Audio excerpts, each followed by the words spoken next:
Ons leef in 'n wêreld waar geloof dikwels gemeet word aan voorspoed. As dinge om ons goed gaan, is dit vir ons maklik om te sê, die Here is goed. Maar Habakuk kom wys vir ons 'n geloof wat 'n bietjie verder kyk. En ek wil dit noem 'n nogtans geloof. Nie 'n die Here is goed omdat ek kan sien hy is goed nie. Maar eerder die Here is goed al sien ek dit nie nou nie. Nou ware geloof, julle is nie net om die Here te prys vir wat hy vir jou goed gedoen het nie. Maar vir my eerder is ware geloof is vir my wanneer ons op die Here kan vertrou vir wie hy is, nogtans. En ek het so 'n rukkie terug het ek met julle gepraat oor die vreugde van die Here. En ek het regtig gelei in my hart gevoel om bietjie aan te sluit by daardie boodskap met 'n paar bekende verse uit Habakuk uit. Nou julle ken my, ons gaan eers bietjie konteks en agtergrond kry van Habakuk. Habakuk was 'n profeet wat ongeveer 600 jaar voor Christus geleef het. En dit was in hierdie tyd wat daar 'n Babiloniese inval was in Israel. Maar daar was ook vir Israel 'n ongelooflike groot droogte en hongersnood. Hierdie was regtig 'n tyd vir Israel waar daar onreg was en waar daar oordeel was oor Israel. En die hele boek van Habakuk bestaan uit 'n dialoog tussen Habakuk die profeet en die Here. Nou as ons gou vinnig deur Habakuk beweeg, die eerste hoofstuk, sien ons hoe Habakuk kla. Hy kla oor hoekom die Here hierdie onreg kan laat voortduur. En die Here gee hom 'n antwoord, maar ek beloof jou, dis nie die antwoord wat Habakuk wou gehoor het nie. En die Here sê vir hom dat hy die Babiloniërs gaan gebruik om oordeel te bring. So hy antwoord, maar hy waarsku. Dan kom ons in hoofstuk 2 en mens kan sien, Habakuk is nog nie klaar nie en hy begin weer die Here vra oor hoe die Here 'n goddelose volk kan gebruik om sy eie volk te straf. En weer kom die Here terug en hy antwoord.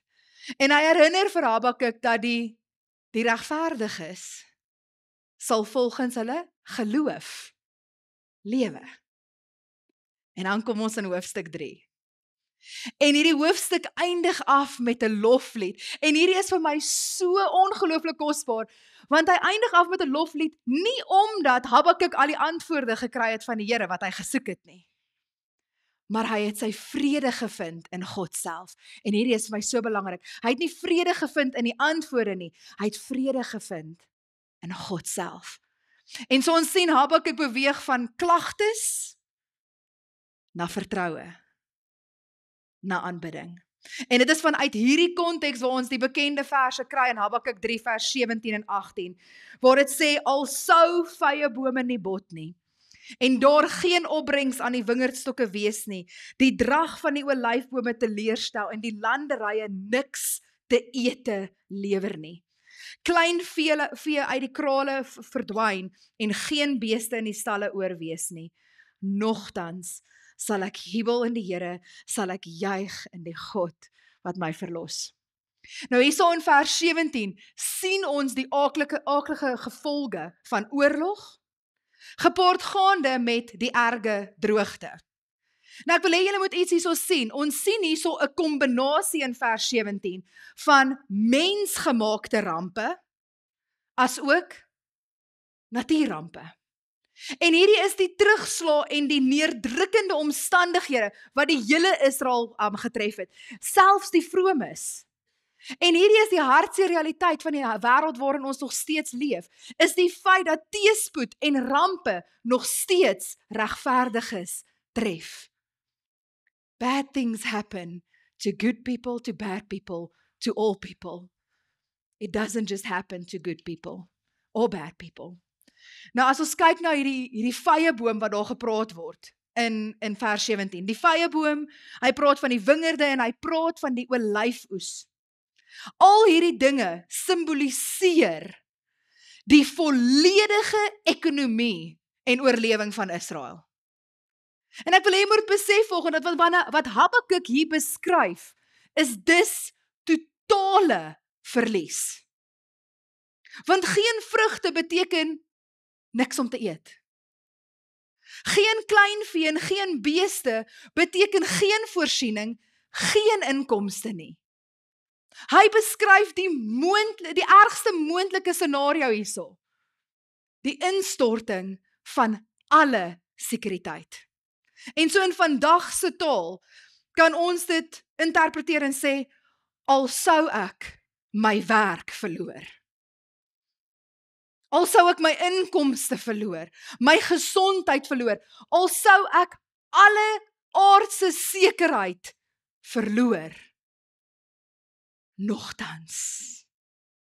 En dit is teen hierdie agtergrond van hierdie ongelooflike somber prentjie wat hierdie profeet 'n merkwaardige stelling maak en hy sê, nogtans sal ek in my Here huiwel. Nou in die normale gang van die lewe is ons meer geneig om die volgorde om te keer. Ons is meer geneig in ons alledaagse lewe om eers die positiewe te stel en dan volg ons dit met 'n maar. En dan stel ons die negatiewe. Nou kom ons wees gou eerlik. Wanneer jy iemand hoor maar sê, onthou jy wat hulle gesê het voor die maar? Nee. Jy onthou net die negatief wat die maar volg. Kom ek gee vir julle 'n paar voorbeelde wat ek baie hoor.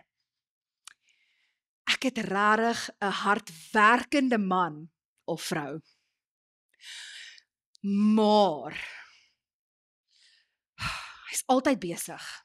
Hy het nooit tyd vir my nie. Wat hoor julle? Hy het nooit tyd vir my nie. Of ons leef in so 'n wonderlike land met die mooiste natuur en die wonderlikste klimaat. Maar die korrupsie, die geweld en al wat ons hoor is die negatiewe. Nou nogtans is die omgekeerde van maar. Nogtans erken eers die negatiewe realiteit en dan die positiewe. En die woordjie nogtans is die sleutelwoord in hierdie skrifgedeelte. En dit is hoekom Habakuk hierso, hy gee die grimmige realiteit van die gevolge van die oorlog en die droogte, hy erken die negativiteit. Maar dan sê hy, nogtans. En hierdie woord nogtans is nie 'n uitdrukking van aanvaarding van die noodlot nie. Hierdie woordjie nogtans is eerder 'n openbaring van ware geloof. Hierdie woord nogtans behoort baie gereeld in die woordeskat van ware gelowiges te wees. Want al hierdie krisisse wat hierdie profeet genoem het, is veronderstel om die gelowige nader aan God te trek, nie van hom af weg te dryf nie. En ek het dit oor en oor in my lewe al gesien, dat dit is gewoonlik nood wat mense laat inkeer na die Here toe, nie die genot van oorvloed altyd nie. Ek het dit self al beleef, dat ek die teenwoordigheid van die Here op 'n meer kosbare en spesiale manier voel wanneer ek deur moeilike tye gaan, as in tye van voorspoed. En die profeet kom sê dat ten spyte van teëspoed sal hy huiwel in die Here. Nou hierdie woordjie huiwel beteken letterlik om op te spring van vreugde. Jy kan nie stil staan nie, dis daai vreugde. Dis wat huiwel beteken. Hierdie is nie 'n oppervlakkige geluk nie, maar hierdie is die vreugde van die Here wat gebore word uit geloof. Hierdie is nie 'n kop in die sand benadering nie, en ek wil hê julle moet baie duidelik verstaan vanoggend, nogtans sê nie, ek ontken die realiteit nie, maar dit sê eerder, en dit wat Habakuk hier kom doen, hy gee die rede vir sy huweling, hy gee die rede vir sy nogtans, hy sal huwel in die Here. En goddelike vreugde is nie afhanklik van ons omstandighede of die verandering daarvan nie. As ons vreugde afhanklik was van ons gesondheid of ons welvaart of ons omstandighede of ons vriende, sou dit tydelik en onseker gewees het. Maar die vreugde van die Here is konstant. En die Bybelse eksegeet van 'n vorige eeu, Matthew Henry, het die volgende gesê, hy het gesê, joy in God is never out of season. In and out of season, I will rejoice and be glad in him. Nou ons grootste vreugde en geloof lê nie in positiewe omstandighede nie. Ons grootste vreugde en geloof lê in die feit dat ons aan Jesus behoort, dat hy ons redder is, dat hy ons verlosser is. En daarom, julle en ek praat hierso van uit ondervinding uit autoriteit uit, al verloor ek alles, kan ek nie my Here verloor nie. En as ek die Here het ek genoeg. Alles ekstra is bonusse. Die Here is genoeg. Nou die rede vir ons nogtans lê in 'n ander nogtans. En ek wil hê julle moet hierdie saam met my ontdek.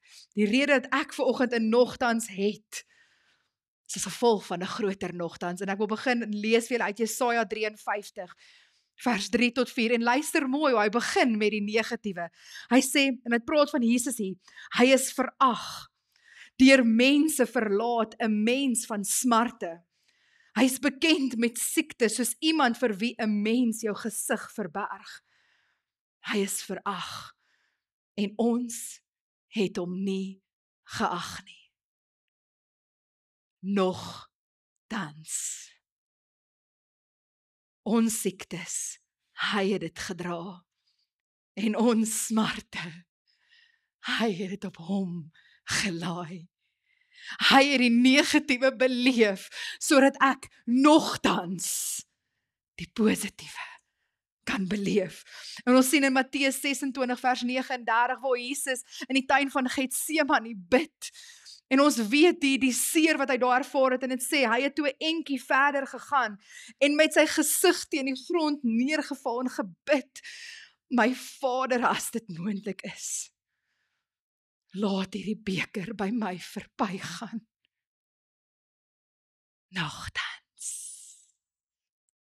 Nogtans nie soos ek wil nie, maar soos U wil. Ek kan huil in die Here, want my nogtans is gewortel en geanker in die grootste, ewigste nogtans. Nou Onbeskaamd het 'n liedjie geskryf met die naam Nogtans, en een van die lirieke sê, nogtans sal ek glo in Jesus, want hy het nogtans gesterf vir my. En as gevolg van hierdie waarheid, is daar 'n paar beginsels wat ons uit Habakuk baie duidelik kan sien, en ek wil 3 van hierdie beginsels vir julle noem. Eerstens, geloof kyk nie na wat gesien word nie, maar wie geken word. Geloof gaan nie oor wat jy kan sien nie, dit gaan oor, ken jy die een? En ons lees hierdie in 2 Korintiërs 5 vers 7, want ons leef deur te glo en nie deur te sien nie. Die tweede beginsel is ware aanbidding en vreugde word nie net gevind in voorspoed nie, maar ook in swaar kry. Vreugde en aanbidding is nie net vir wanneer ons goed voel nie. Die dieper weergawe van geloof en vreugde word baie keer gebore uit swaar kry uit. En ons lees dit in Romeine 5 vers 3 tot 5, het sê, dit is egter nie al nie. Ons verheug ons ook in die swaar kry, want ons weet dat swaar kry kweek volharding. En wat kweek volharding? Egtheid van geloof. En egtheid van geloof kweek hoop en die hoop beskaam nie, want God het sy liefde in ons harte uitgestort deur die Heilige Gees wat hy aan ons gegee het. Vreugde en aanbidding in swaar kry-tye. Die derde beginsel hierso wat ons moet raak sien is, geloof is nie die ontkenning van realiteit nie. Maar dit is eerder 'n oorgawe aan 'n groter werklikheid. Julle, die Here is 'n groter werklikheid. Sy beloftes is 'n groter werklikheid as my huidige omstandighede. Want my omstandighede kan verander, God kan nie. Wat is 'n groter werklikheid? Dit wat kan verander of dit wat konstant is? Ek ontken nie my realiteit nie, maar vir my is daar 'n groter werklikheid. En ons lees in Romeine 8 vers 28 en ons weet dat God alles ten goeie laat saamwerk vir hulle wat hom liefhet. Hulle wat geroep is volgens sy doel vir hulle lewe. En julle hierdie nogtans geloof, is dit waantoe elkeen van ons geroep word om nog dieper te groei. Dis die wonderlike ding van geloof. Daar is altyd dieper. En ons word geroep om 'n nogtans geloof te hê. Maar nou is die vraag, en dit is die groot vraag, hoe kan ek prakties hierdie nogtans geloof beoefen? Hoe kan ek dit laat groei? Want dit is nie net iets wat gaan gebeur nie. Hoe kan ek prakties hierdie nogtans geloof beoefen elke dag? En ons 4 plekkies waar ek wil by stil staan. Eerstens, dit is my nogtans in verlies. Ons gaan teëspoed beleef. En wanneer ons verhoudings en ons finansies en ons gesondheid wankel, moet ons onsself begin, ons moet oefen, om onsself op 'n plek te bring waar ons eerste gedagte nie meer is, om vir die Here te vra, waar was U nie? Hoekom het U dit toegelaat nie? En nogtans in verlies, sê dat my eerste gedagte sal wees, ek erken wat my gebeur het, maar ek sal sê, nogtans sal ek in die Here hebel. En weer eens, is nie iets wat net oornag gaan gebeur nie. It is to train yourself constantly, that when something happens you say, but still, I will rejoice in God. Nogtans in verlies. Die tweede een is nogtans in jou wag. En hierdie was my baie interessant in Habakuk. Jy sien dat Habakuk het nie onmiddellik antwoorde gekry nie. Habakuk moes geleer het om geduldig te wag in sy geloof, want dis wanneer geloof groei. Geloof groei in wagtydperke. En mag ons, wanneer vir ons voel die Here is stil, wanneer ons voel ons wag op die Here se tyd, mag hierdie wagtyd vir ons 'n tyd van aanbidding word. Mag dit 'n tyd wees waar ons nie net passief sit nie, maar waar ons die Here groot maak in ons omstandighede, in ons wagtydperk. Die derde manier hoe ons dit prakties kan beoefen is nogtans in aanbidding. En hierdie is vir my 'n baie persoonlike ding, want ek weet daar is tye wat jy nie gaan voel of jy die Here wil aanbid nie. Ek onthou daar was 'n tyd waar dit regtig my swaar gegaan het en ek het nog gesê, ek wil nie 'n skynheilige wees en liedjies sing en ek voel dit nie. En ek amper sê ons sit 'n masker op om te sê ek wil ten minste eerlik wees. Maar ons aanbid nie omdat ek so voel nie. Ons aanbid omdat God goed is. En hierdie aanbidding, hierdie nogtans is iets wat ons moet leer. Ek aanbid al gaan dit nie goed nie. Ek aanbid al is dit swaar. Dit is my nogtans in aanbidding. Aanbidding is nie net liedjies van oorwinning nie. Aanbidding is ook daai trane van vertroue in die donker. Dit is ook aanbidding. En dit is om op 'n plek te kom waar jy kan verklaar, Here, al doen U nie wat ek gehoop het U doen nie. Nogtans, U is goed. U weet die beste. Al sien ek dit nie nou nie. Ek kan bid U, nie omdat ek so voel nie, maar omdat U God is. En dan die laaste een is nogtans as getuienis. En hier is iets wat ek regtig in my eie lewe ook raak gesien het. Jou getuienis dra meer gewig wanneer jy aan God kan vashou ten spyte van teëspoed. Wat sê ons getuienis as dit altyd goed gaan en ons glo in die Here? Wat sê dit van ons geloof?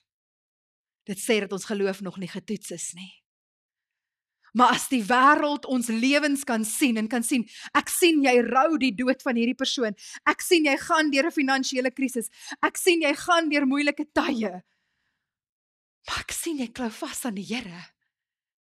Hierdie getuienis word 'n lig vir die wêreld.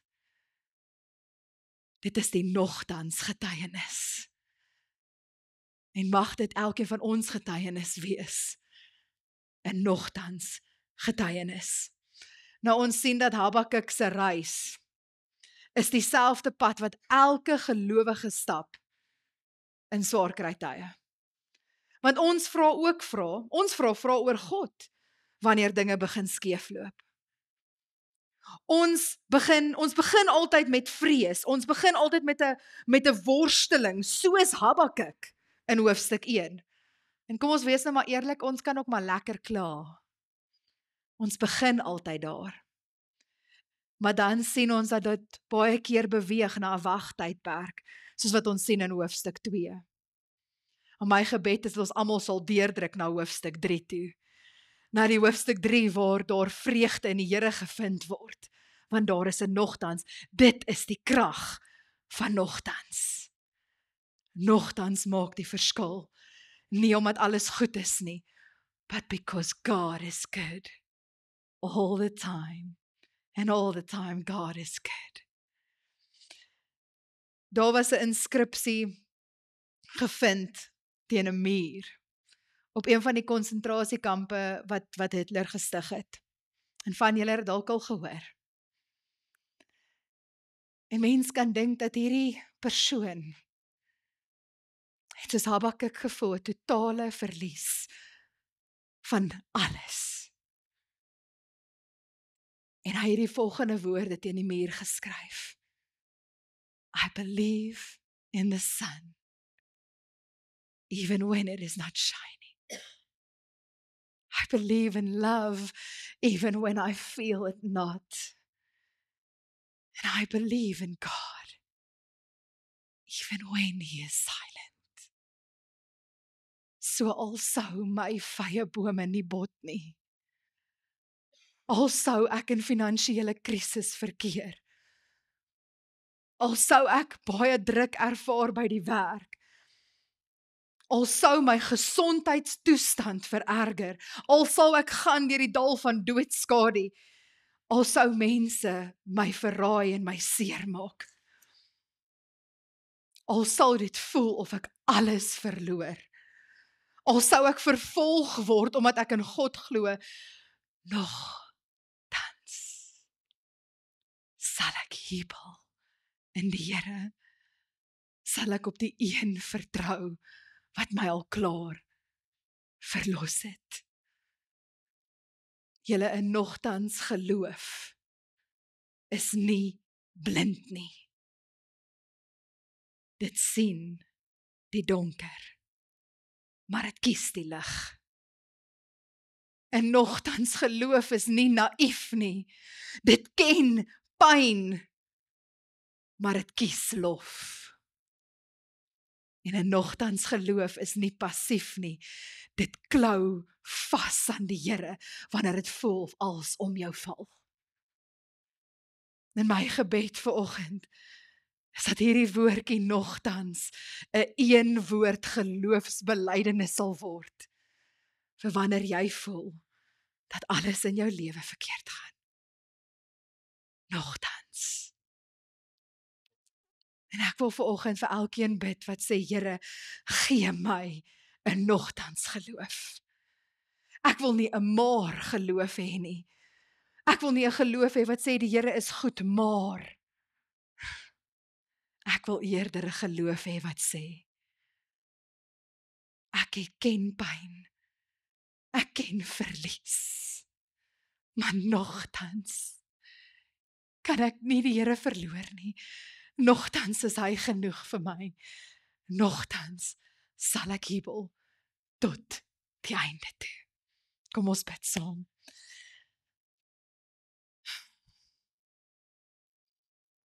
En ek wil vra, as daar iemand is vanoggend wat sê, Here, Here, kom gee vir my hierdie dieper geloof. Kom gee vir my 'n geloof wat verder kyk. Kom gee vir my 'n nogtans geloof. En as jy vanoggend hier sit en jy gaan deur 'n moeilike tyd, jy gaan deur onsekerheid. Dit voel of die mat onder jou uitgerig is. Dit voel of jy nie weet waar jou volgende voetstap is nie. Dit voel of jou lewe te vinnig verander. Jy voel, jy sien nie eers die lig op die pad nie. As jy vanoggend voel, jou gesondheid gee in, as jy voel, jou vye bome bot nie. Jy voel, jy het geen versekering van inkomste of voorsiening nie. As jy net vanoggend sê, Here, ek weet nie meer nie. Als voel te veel. Maar ek vra dat jy in hierdie oomblik net op jou eie manier jou hand sal uitstrek na die Here en sal sê, Here, nogtans kies ek vanoggend. Ek kies vanoggend om te vertrou op U, nie as gevolg van wat U vir my doen nie, maar as gevolg van wie U vir my is. Nogtans sal ek glo. En Here, mag my nogtans harder weer klink as my verlies. Mag my nogtans harder weer klink as my wagtydperk. Mag my nogtans gehoor word in aanbidding en mag my nogtans as getuienis dien in hierdie wêreld.